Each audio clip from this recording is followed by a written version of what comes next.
नमस्ते साथियों, आप सभी का स्वागत है आज के योग और हम इस सीरीज में श्रृंखला में जहाँ पर आज है दूसरा एपिसोड जहाँ पर हम बात करने वाले हैं शरीर के बारे में, आसन के बारे में, योग के बारे में और हम बात करने वाले हैं कैसे जो योग शब्द है उसकी जो धातु है वो धातु कैसे उस किन अर्थों के साथ वो विकसित होती है और योग को हम किन अर्थों में देख सकते हैं।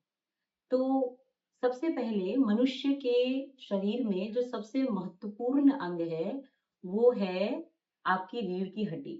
आपकी रीढ़ की हड्डी जो है, वो सीधे आपके मस्तिष्क से जुड़ती है और इसी रीढ़ की हड्डी के सहारे आपका नर्वस सिस्टम जो है, वो शरीर में जगह विस्तृत वितरित होता है। और अगर आपकी रीढ़ की हड्डी या रीढ़ की जो हड्डी के साथ जो मसल्स हैं, मतलब जो आपकी पीठ की मसल हैं, अगर वो स्टिफ होती हैं समय के साथ, तो कभी-कभी आप देखते हैं कि कुछ बीमारियाँ जैसे शाटिका है और भी अन्य बीमारियाँ हैं जो इससे संबंधित वो आगे विकसित होती हैं। लेकिन अगर कोई बीमारी ना भी हो तो हमेशा पीठ भारी महसूस होती है। समय के साथ कंधे भी झुक जाते हैं और हमें ये फ़ील होता है जैसे कि हम बहुत लेथार्जिक हैं, बहुत ही आलसी या फिर बहुत ही उदासीन सा जीवन को लेकर महसूस होता है।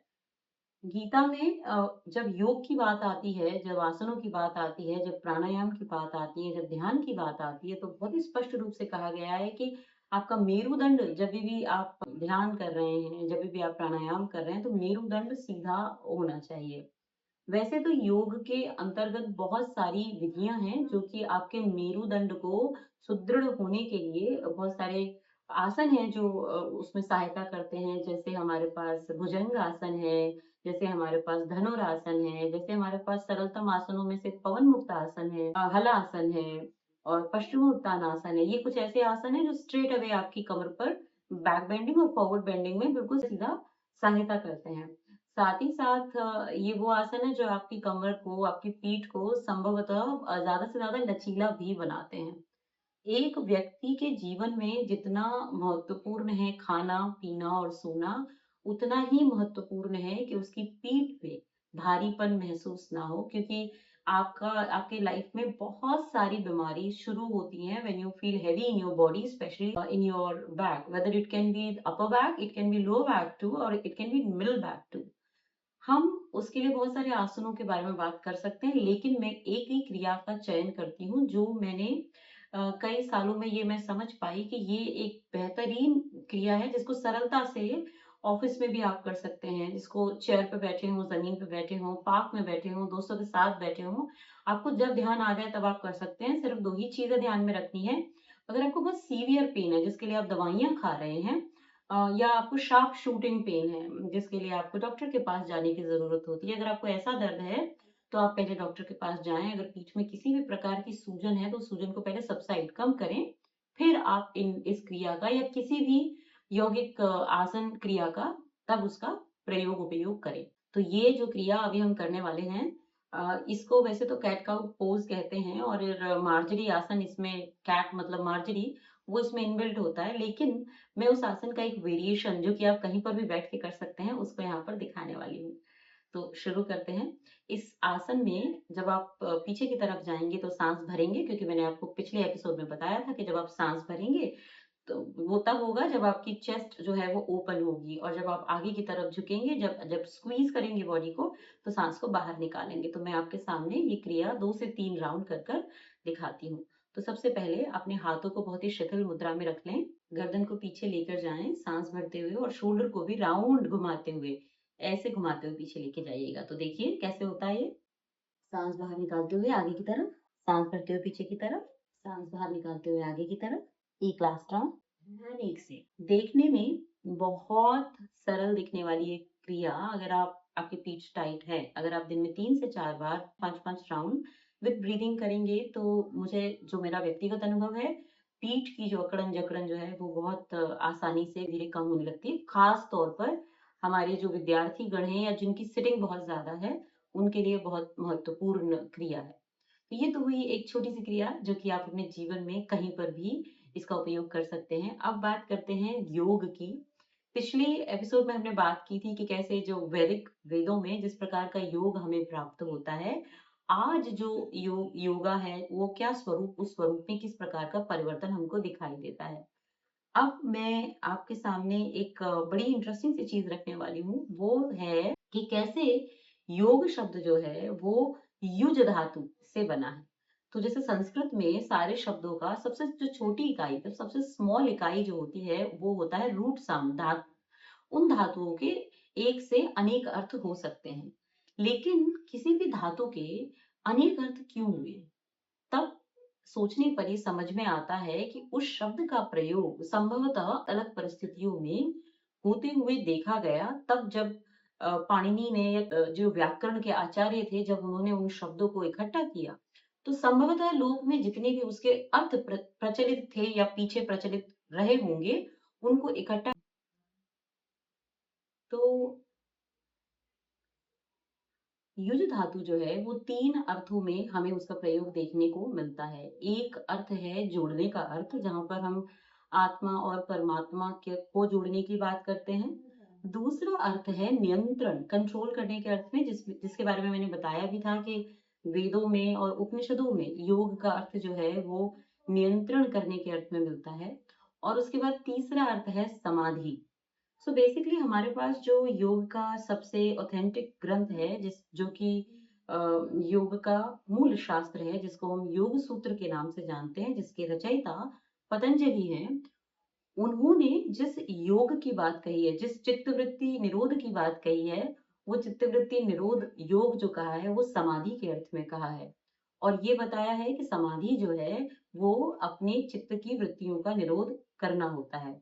चित्त क्या है, वृत्ति क्या है, निरोध क्या है, ये कौन सा योग है, इस सब के बारे में कभी चर्चा और किसी और क्लास में। आज जो हम बात करने वाले हैं वो अभी बात करने वाले हैं कि कैसे हम हम योग को किस पर्टिकुलर अर्थ में लें। क्या हम योग को नियंत्रण करने के अर्थ में लें, क्या हम योग को जोड़ने के अर्थ में लें, या फिर योग को हम समाधि के अर्थ में लें। तो मुझे ऐसा लगता है कि हमें योग को लेना चाहिए तीनों अर्थ में।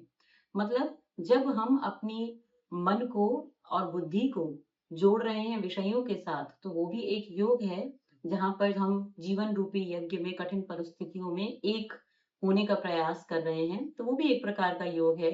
जहाँ पर हम अपनी आत्मा को उस परम तत्व के साथ जोड़ने का प्रयास कर रहे हैं, वो भी संयोग के अर्थ में योग है।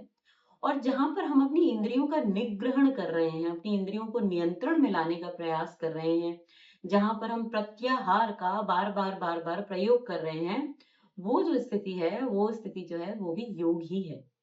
साथ ही साथ जब हम समाधि की बात करते हैं, तो समाधि वो योग है जहाँ पर हम अपनी इंद्रियों का निग्रह कर रहे हैं या कर चुके हैं, जहाँ पर हम अपने आत्म तत्व को परमात्म तत्व से जोड़ चुके हैं या जोड़ने के मार्ग में हैं। वैसे ही उसी उसी रास्ते में जब कभी हम अपने चित्त से, अपनी वृत्तियों से, मतलब हम हमारी एग्जिस्टेंस से, अपने ईगो से, अपने अहंकार से, अपने जीवन की तमाम समस्याओं से मुक्त होकर कभी-कभी भगवत कृपा में बैठ जाते हैं, कभी-कभी आत्मस्थित हो जाते हैं, कभी-कभी जीवन की जो तमाम ऊहा-पोह, मुश्किलात और जो भी आपके सामने डिफिकल्टीज़ हैं कि मेरे जीवन में कल को क्या होगा, मुझे कुछ प्राप्त होगा या नहीं होगा। जो जीवन का सत्य है, जो जीवन का अंतिम सत्य है, जो कि है मृत्यु, उसको भूलकर जीवन को ही केवल मात्र जो हम सत्य मान लेते हैं, जो हम अभी अध्यारोप की स्थिति में हो जाते हैं, जो हम अभी सर्प जो है उसको सत्य मानकर रज्जु में, मतलब हम ये मान लेते हैं कि दिखने वाली रस्सी ही सर्प है अंधेरे के कारण। और जब हम उसमें फिक्स हो जाते हैं, उस सिचुएशन से जब हम निकलने की ओर अग्रसर होते हैं, तो योग को चाहे आप अपनी इंद्रियों के नियंत्रण के तौर पर लें, चाहे अपने मन को जोड़ने के, परमात्मा से जोड़ने को, मन को जो है वो वास्तविक रूप में आत्मस्थित करने की ओर करने के रूप में लें, चाहे आप अपने आप को शांत दत्त चित्त होने की स्थिति में लें, तीनों प्रकार के योग जो हैं वो हमें शास्त्रों में देखने को मिलते हैं। लेकिन योग के नाम पर केवल और केवल फिजिकल एक्सरसाइजेस और सत्व रजस तमस, इन तीनों गुणों का जो महत्ता है उसको ध्यान में न रखते हुए राजसिक चीजों का केवल मात्र भोग करना और उसके बाद योगस्थ होने का प्रयास करना, ये थोड़ा मुश्किल है। हालांकि हम मनुष्यों के शरीर में सत्व रजस तमस तीनों प्रकार के गुण विद्यमान हैं, लेकिन योग तभी फलीभूत होता है जब हम हमारे खाने से, हमारे चिंतन से, हमारे जीवन से कोशिश करते हैं कि हम सत्व की ओर अग्रसर हों। दोस्तों, it is not that easy कि हम सत्व की ओर अग्रसर हों, बिकॉज जब हम समाज को देखते हैं, जब हम दुनिया को देखते हैं, तो दुनिया में तमस और रजस ज्यादा है सत्व की अपेक्षा। पर आप ये नहीं कह सकते कि सत्व बिल्कुल नहीं है। तो इसीलिए तब ऐसी स्थिति में क्या करें कि जीवन में जो है वो सत्व रजस तमस को कैसे हम लोग कंट्रोल करें। कोशिश कीजिए कि सात्विक भोजन खाएं। कोशिश कीजिए जो लोग आपको राजसिक और तामसिक लगते हैं उनसे थोड़ी दूरी बना कर रखें। अगर आप ऐसे सिचुएशन में घर गृहस्थी में ऐसे लोगों के बीच में फंसे हुए हैं जो बहुत ही राजसिक और तामसिक हैं, तो कोशिश कीजिए कि पतंजलि योग सूत्र में मैत्री, करुणा, मुदिता, उपेक्षा की जो बात की गई है उसको आप अपनाएं। तो आज के लिए योग शब्द का जो अर्थ है वो 3 भागों में, 3 अर्थों में जो हमें शास्त्रों में मिलता है, और हम किस अर्थ को अपनाएं, इस शंका का उपाय जो है वो मैंने आपके सामने रखा। साथ ही साथ मैंने आपको जो एक छोटा-सा सूक्ष्म व्यायाम आपको सिखाया। मैं आशा करती हूँ कि मैं जो योग के लिए छोटा-सा अपनी तरफ से प्रयास कर रही हूँ, इस प्रयास को आप अपने जीवन में उतारेंगे, और मैं जो आपसे बातें करती हूँ, आप मुझे बहुत अच्छा लगेगा अगर आप प्रश्न पूछेंगे, या अगर आप अपने मन की बात बताएँगे, या अगर आप चाहेंगे कि मैं योग से संबंधित किसी पर्टिकुलर विषय पर यहाँ पर अपनी बात रखूँ आपके साथ। अगर मुझे आप डायरेक्शन देंगे तो मुझे बहुत अच्छा लगेगा। आप सभी के साथ, प्यार के साथ ही मैं इस योग की सीरीज़ को 21 तारीख तक ले जाने का प्रयास करूँगी। धन्यवाद।